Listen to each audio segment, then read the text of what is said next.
Selamat sejahtera, kami dari kumpulan Unity ingin membentangkan hasil tugasan berkumpulan kami yang bertajuk Unsur-unsur Tradisi dalam Perlembagaan Malaysia.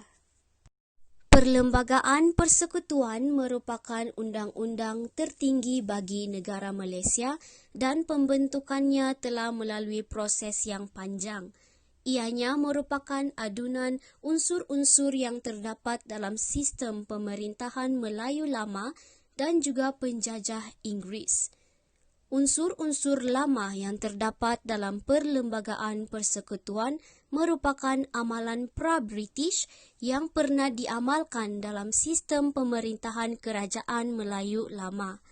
Ia dikekalkan di dalam perlembagaan negara sehingga hari ini dan digolongkan sebagai unsur-unsur tradisi.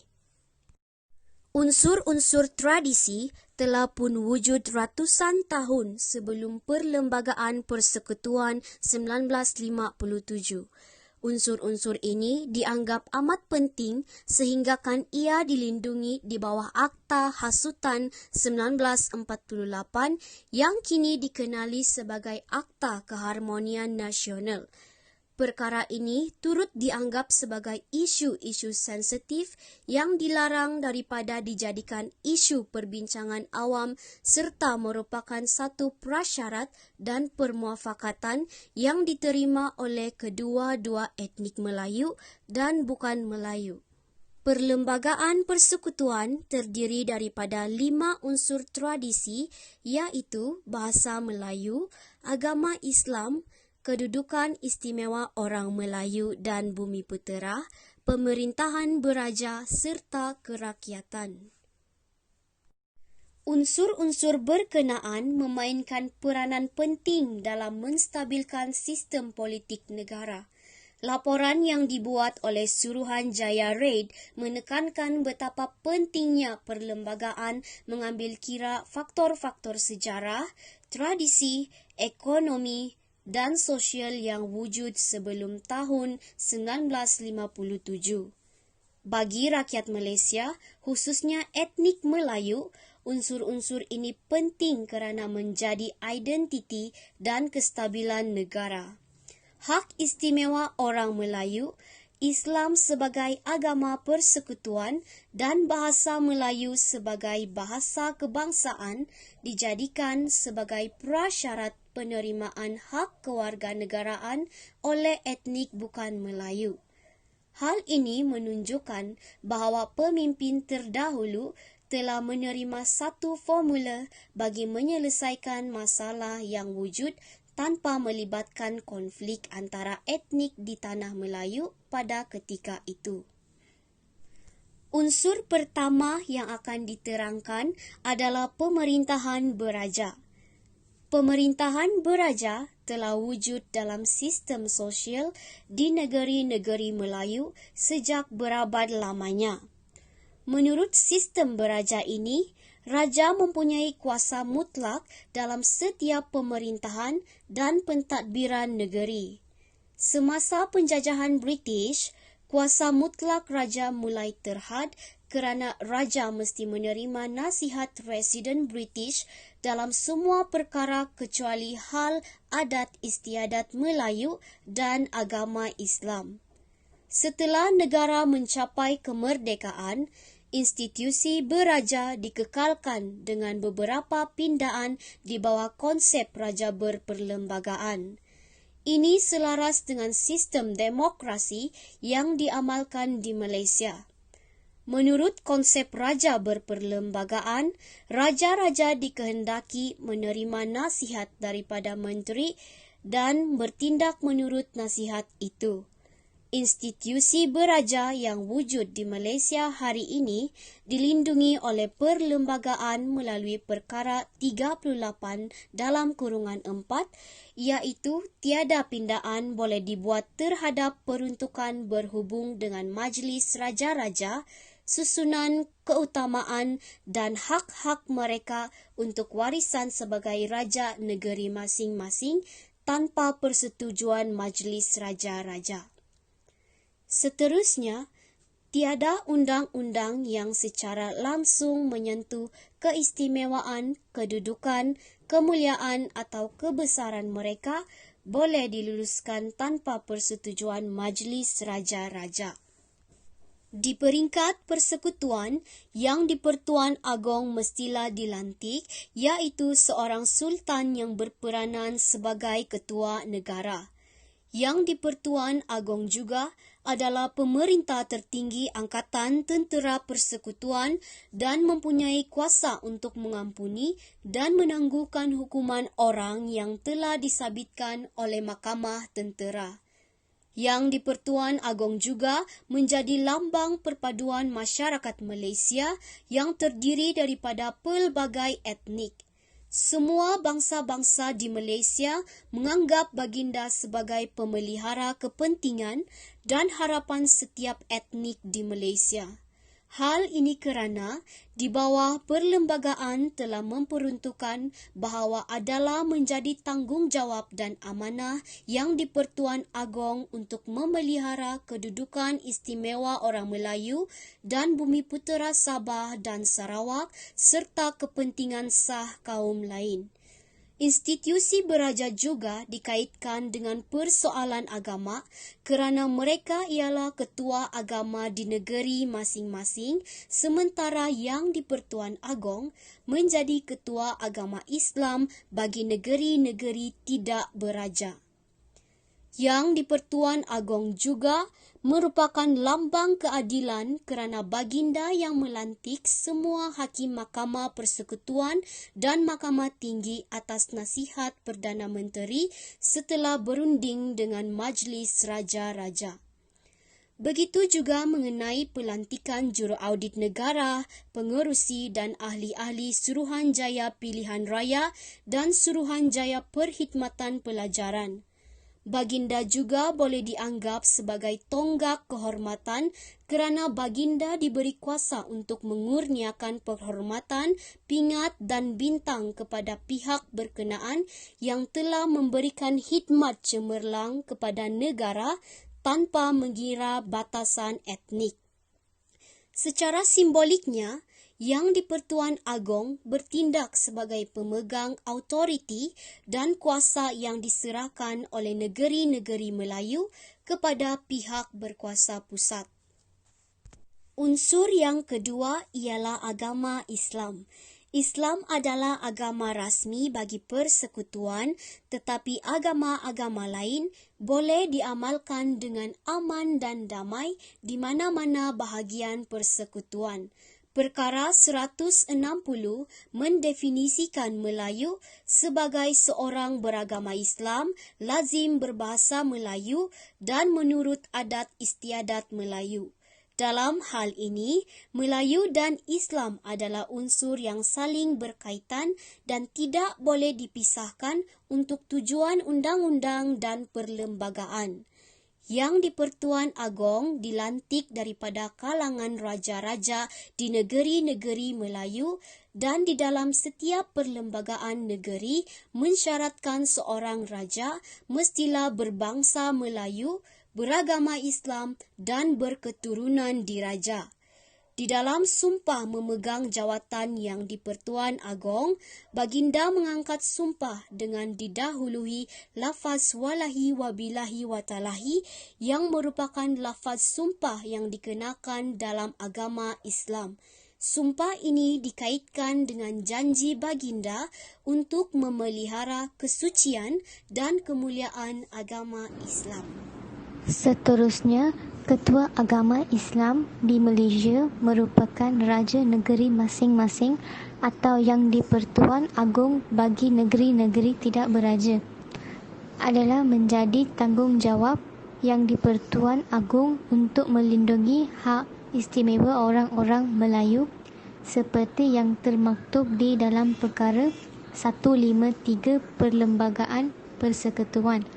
Oleh kerana Melayu dan Islam adalah entiti yang tidak boleh dipisahkan, maka tugas menjaga hak-hak istimewa orang Melayu juga termasuk menjaga dan melindungi agama Islam.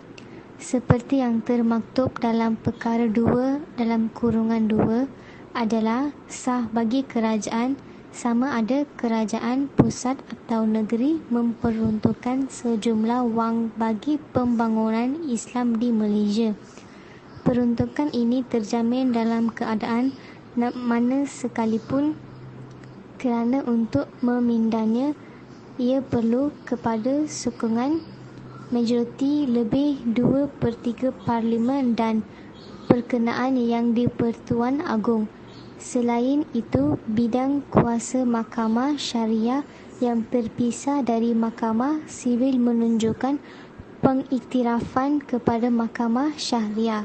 Unsur ketiga adalah bahasa Melayu yang merupakan bahasa kebangsaan kita. Bahasa kebangsaan disentuh dalam perlembagaan melalui perkara 152 iaitu memperuntukkan bahasa kebangsaan ialah bahasa Melayu. Namun perkara ini melindungi bahasa-bahasa lain dan memperuntukkan bahawa tiada sesiapa pun boleh dilarang atau ditahan daripada menggunakan, mengajar dan belajar bahasa lain kecuali bagi masa rasmi.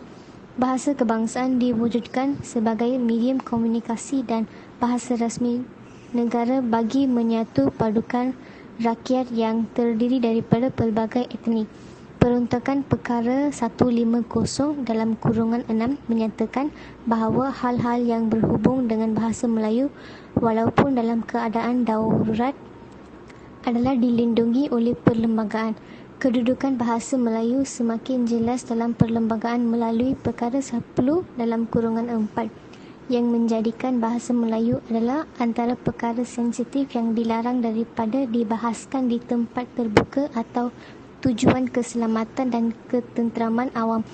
Perkara 160B menjelaskan bahawa jika perlembagaan diterjemahkan ke dalam bahasa kebangsaan dan jika terdapat pencegahan teks terjemahan dengan teks dalam bahasa Inggeris, maka teks kebangsaan itu hendaklah mengatasi teks bahasa Inggeris. Unsur keempat adalah keistimewaan orang Melayu dan Bumiputera Sabah dan Sarawak. Orang Melayu diiktirafkan dalam perkara 160 dalam kurungan 2 sebagai seseorang yang menganuti agama Islam. Lazimnya bercakap dalam bahasa Melayu, menuruti adat istiadat Melayu dan lahir sebelum kemerdekaan di Persekutuan atau di Singapura, atau sama ada ibu atau bapa lahir di Persekutuan atau di Singapura atau merupakan keturunan daripada orang tersebut. Yang di Pertuan Agong memainkan peranan sebagai penjaga adat resam masyarakat Melayu. Ini menunjukkan bahawa kepentingan yang di Pertuan Agong adalah melindungi seluruh kedudukan istimewa orang Melayu di samping masyarakat peribumi Sabah dan Sarawak, seperti yang termaktub dalam perkara 153 perlembagaan. Kedudukan istimewa lain turut terdapat dalam perkara 89 yang menyentuh tentang tanah rizab orang Melayu. Perkara 90 yang menyentuh mengenai pengecualian undang-undang yang ada berkenaan tanah adat di negeri Sembilan dan Melaka, serta perkara 8 dalam kurungan 5F yang menjelaskan bahawa kemasukan untuk perkhidmatan Regimen Askar Melayu diraja hanya diperuntukkan kepada orang Melayu. Unsur kelima dan yang terakhir ialah kerakyatan. Terdapat dua aspek penting yang terkandung dalam perlembagaan yang membentuk keseimbangan. Pertama adalah pengekalan unsur-unsur tradisi Melayu yang terdiri daripada 4 unsur yang telah diterangkan tadi.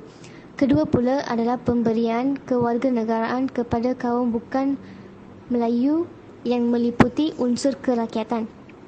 Semua unsur tradisi yang terdapat di dalam perlembagaan Malaysia telah dipersetujui bersama oleh komponen Parti Perikatan semasa merangka Perlembagaan Persekutuan Tanah Melayu 1957.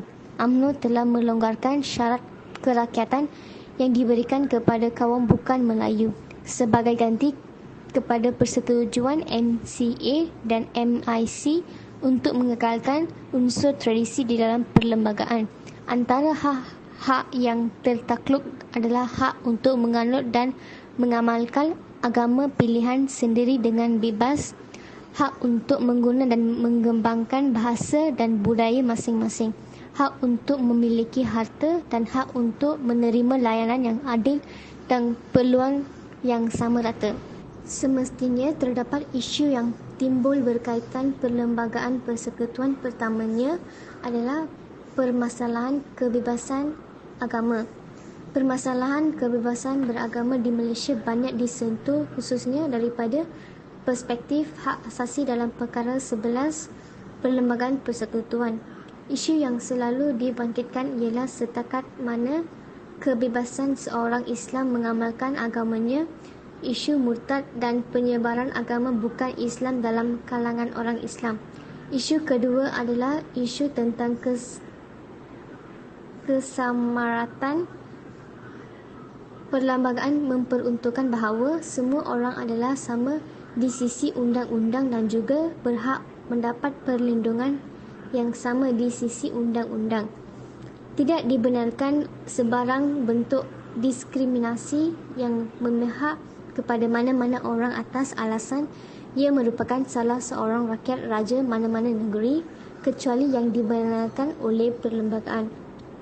Isu ketiga adalah berkaitan diskriminasi perlindungan. Bagi sesebuah negara yang bersifat pelbagai etnik adalah sesuatu yang biasa apabila perlembagaan negara tersebut memperuntukkan konsep diskriminasi perlindungan sebagai salah satu peruntukan yang penting dan diiktiraf.